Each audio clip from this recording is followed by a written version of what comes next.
Dans la famille royale britannique, les femmes fortes et populaires ne manquent pas. Autour de la puissante Elisabeth II, on trouvait sa sœur, l'indépendante princesse Margaret, puis sa fille, la sérieuse et discrète princesse Anne, ses petites filles, Zara Phillips, Eugénie et Béatrice d'York.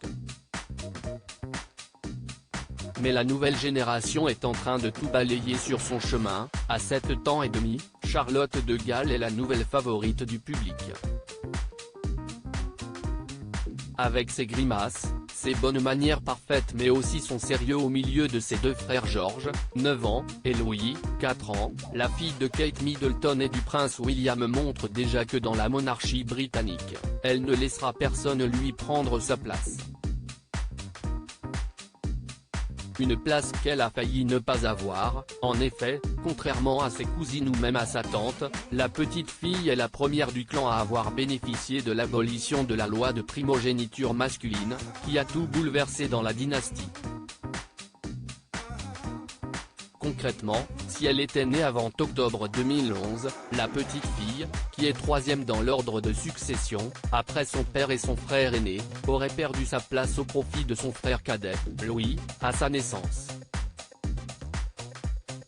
Une règle qui s'est notamment appliquée pour la princesse Anne, qui a vu passer devant elle ses deux jeunes frères les princes Andrew et Edward. Une règle plus juste pour les princesses et pas uniquement. La jeune Louise Mountbatten-Windsor, 19 ans, la fille aînée du prince Edward, est aujourd'hui 15e dans l'ordre de succession, juste après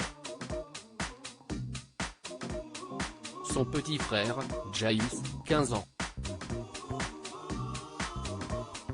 En revanche, Mia et Lena Tindall, les petites filles de la princesse Anne, ont bénéficié de la même loi que Charlotte, née en 2014 et 2018, les deux fillettes n'ont rien perdu lorsque leur petit frère Lucas est né en 2021 et sont toujours 21e et 22e, juste après leur mère.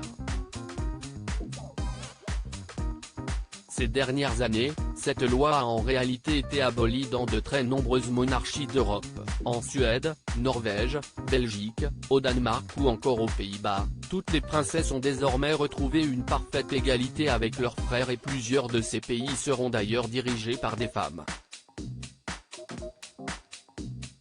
Et Victoria, puis Estelle, de Suède, Ingrid Alexandra de Norvège, Katharina Amalia des Pays-Bas, Elisabeth de Belgique ou encore Léonore d'Espagne n'attendent que ça.